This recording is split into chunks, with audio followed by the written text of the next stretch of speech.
Assalamualaikum warahmatullahi wabarakatuh. Perkenalkan, nama saya Satria Wicaksana dari kelas 1F.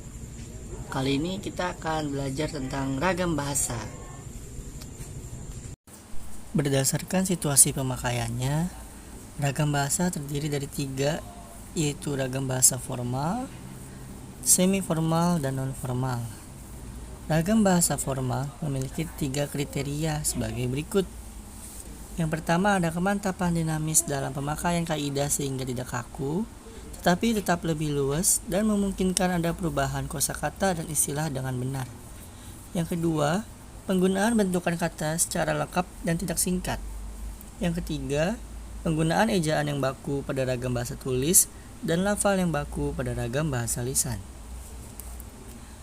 Berdasarkan kriteria ragam bahasa formal di atas, yang membedakan antara ragam formal, ragam semi-formal, dan ragam non-formal adalah sebagai berikut.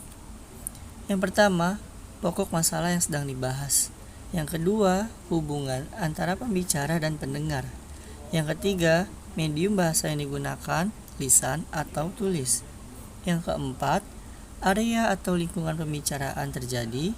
Dan yang kelima, situasi ketika pembicaraan berlangsung. Ragam bahasa berdasarkan mediumnya terdiri dari 2, yaitu ragam bahasa lisan dan ragam bahasa tulis. Ragam bahasa lisan adalah bahasa yang dilafalkan langsung oleh penuturnya kepada pendengar atau teman bicaranya. Ragam bahasa lisan ini ditentukan oleh intonasi dalam pemahaman maknanya. Misalnya, kucing makan tikus mati. Kucing makan tikus mati. Kucing makan tikus mati. Ragam baku dan ragam tidak baku.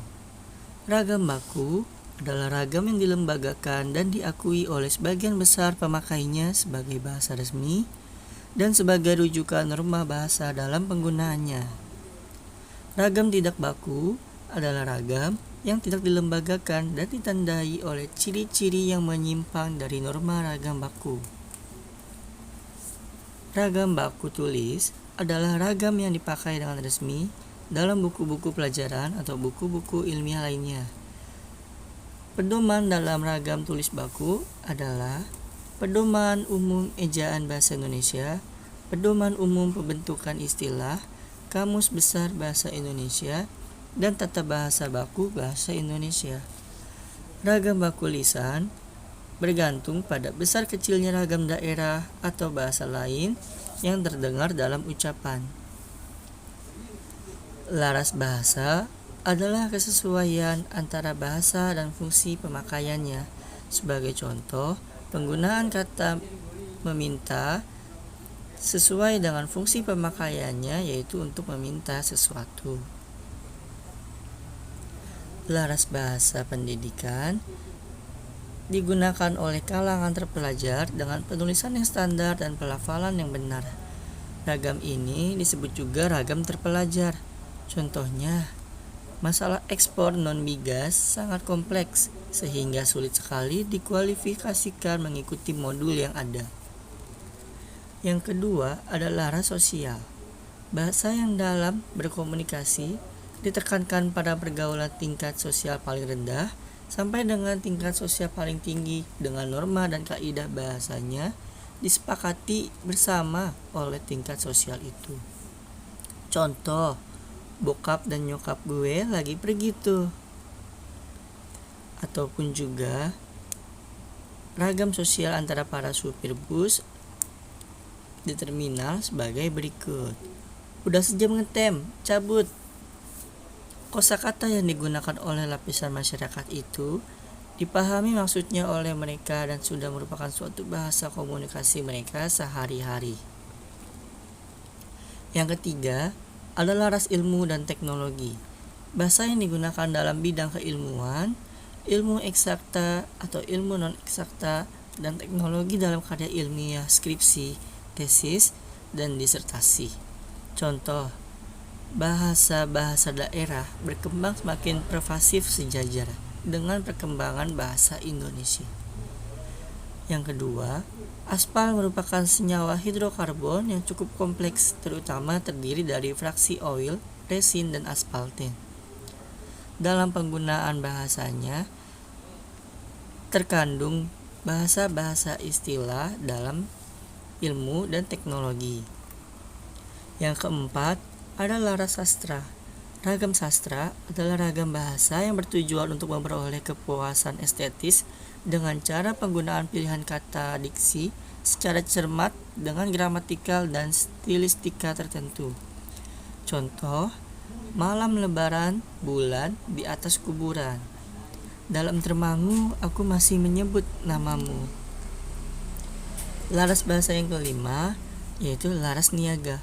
Ragam niaga adalah ragam bahasa yang digunakan untuk menarik pihak konsumen agar dapat melakukan tindak lanjut dalam kerjasama untuk mencari suatu keuntungan finansial. Contoh, Rinso mencuci sendiri. Femina, bagian dari hidup Anda.